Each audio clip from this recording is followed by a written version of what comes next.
All right, so today is a continuation from yesterday's lesson. It's basically the same stuff, except this time we're using a calculator. So first thing, we need to make sure our calculator is in the right setting. It has to be in degrees. So if you have one of my calculators, or one like it, the TI-30X-IIS, whatever it is, in the bottom right-hand corner, once you turn it on, it'll say DEG. It needs to say DEG. It represents degrees. If you have a different calculator, it'll still say it somewhere on your screen, DEG. If it's not in DEG, I can fix it for you, but you got to let me know. Or if you don't know how to check it, you got to let me know. Because if it's not, you're going to get your answers wrong. Turn it on. Turn it on. It's on. Does it say DEG in the bottom right-hand corner of the screen? Okay. All right. Oh. Okay. So yesterday what we did was we learned how to set up our ratios. Today we're going to use those ratios to help us find a missing angle. It's just a continuation of what we did yesterday. So, in a right triangle, if you have two sides,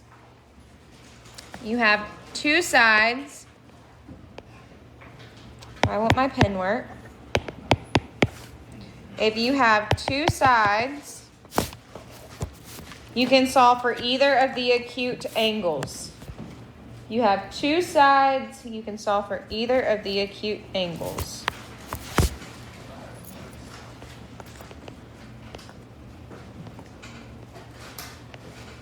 All right, so there's 4 steps on how to do this, but it's actually really easy. It's not bad.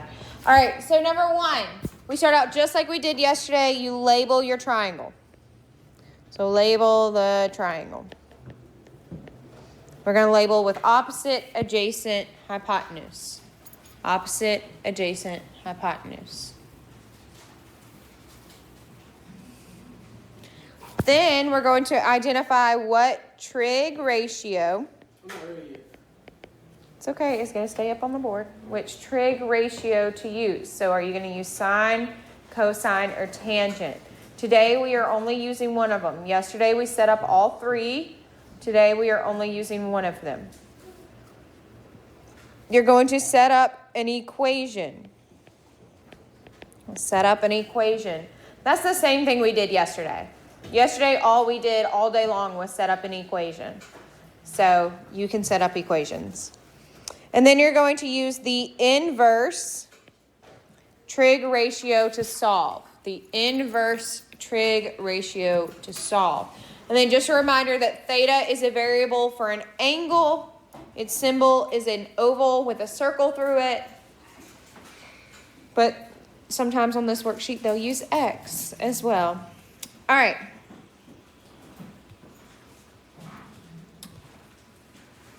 Okay, so let's look at number 1 and use our steps to help us solve number 1.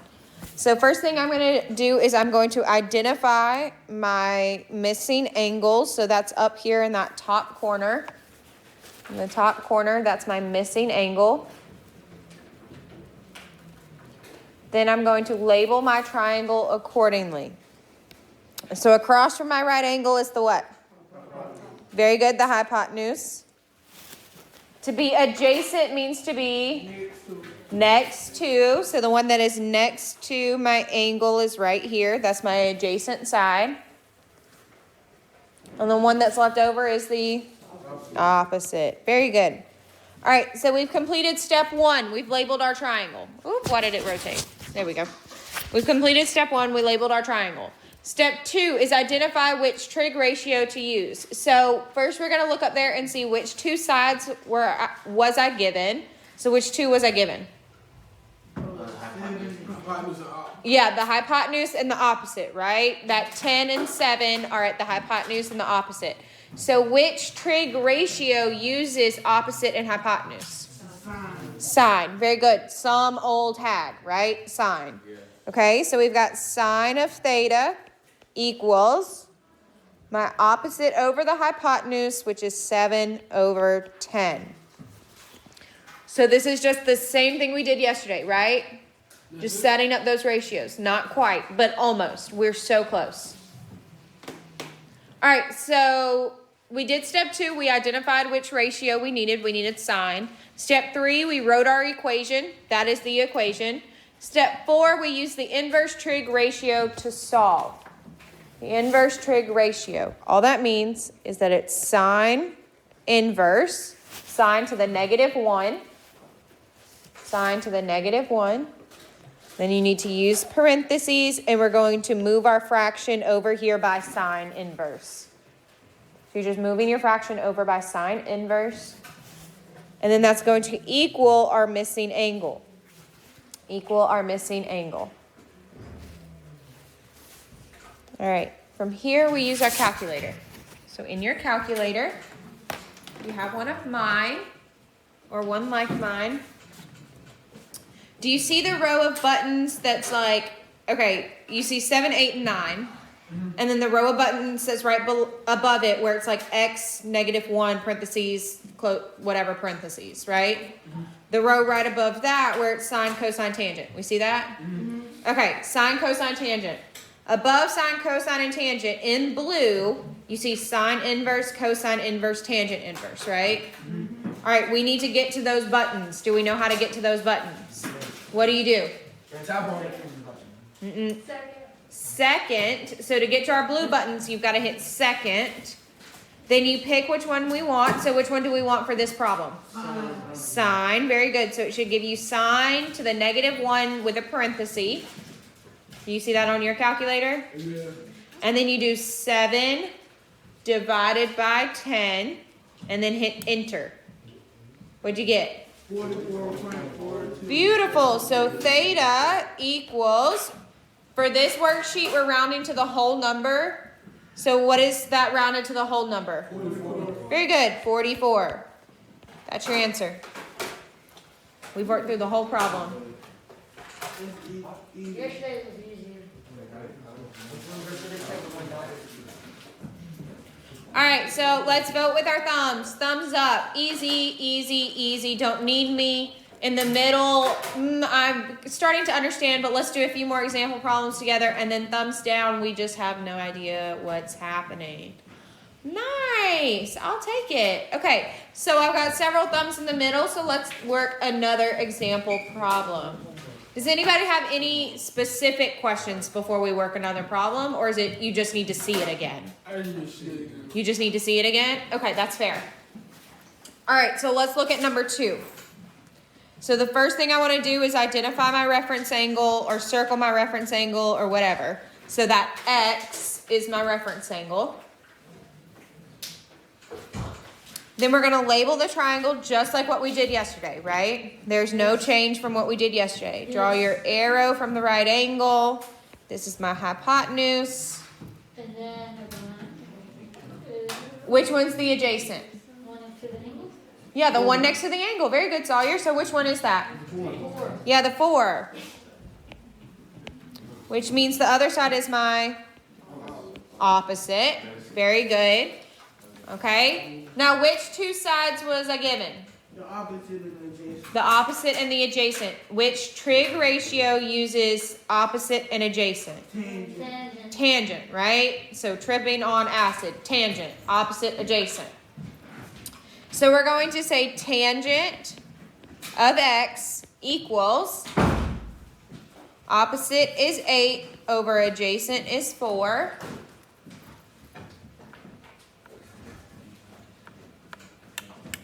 But because I'm solving for the angle, I need to use that inverse function. I've got to use the inverse function. So we've got tangent inverse of 8 over 4 equals x. Tangent inverse of 8 over 4 equals x. 63. Why does this say Tan x? Because it's the tangent of that angle is going to be 8 over 4. So we're trying to figure out what that angle measure is. 63. So when you put it in your calculator, you do second. 63. tangent. So it gives you tangent inverse parenthesis 8 divided by 4.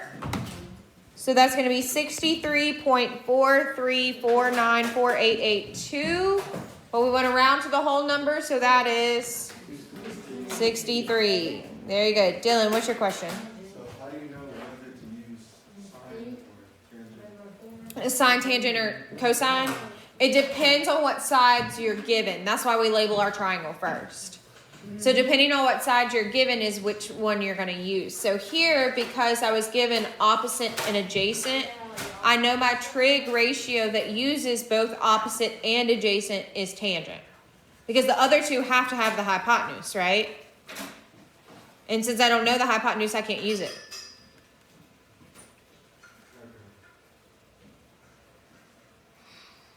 Yes, sir. I was supposed to know if it's like, tangent and like all the other ones. So that's what Dylan had just asked. So that's what I was saying. When we label our triangle, you've got to look at what you're given. So on this one, I know I was given the opposite because it has an 8 beside it. And I was given the adjacent because it has a 4 beside it, right? So the only trig ratio that uses opposite and adjacent is tangent. But like, what happens if we just don't know? Well, that was like for this one, that first one, we had the hypotenuse and the opposite. And the one that has opposite and hypotenuse in it is sine. So you've really got to know those trig ratios from yesterday. If you don't know the trig ratios from yesterday, you can't do this. Hey, I really appreciate that y'all are talking to each other, but while I'm talking, it's really rude and disrespectful.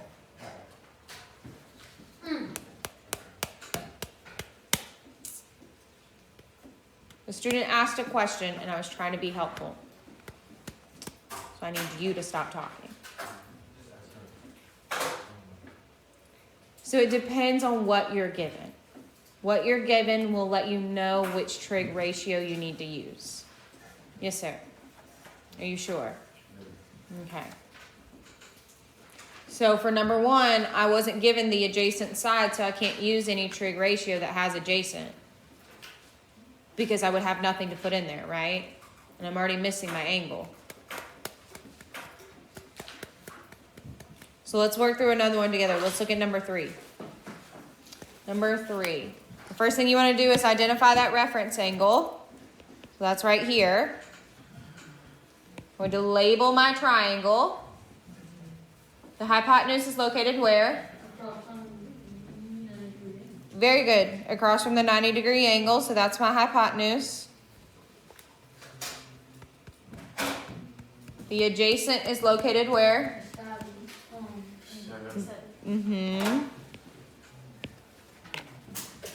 Opposite's located where? Very good. This is opposite of that angle, right? Okay, which 2 sides am I given? 7 and 9, and those correspond with which sides? Adjacent and opposite, which means I'm using what? Tangent. Very good. So because they correspond with opposite and adjacent, I've got to use tangent because tangent is the only trig ratio that uses both opposite and adjacent. So it's going to be the tangent of x equals opposite is 9 over adjacent is 7. Because I'm looking for the angle measure that makes that true, we're going to use our inverse function. So tangent inverse of 9 over 7 equals x. And from here, we just use our calculator. 52. Second tangent, 9 divided by 7. 52. Very good. X equals 52.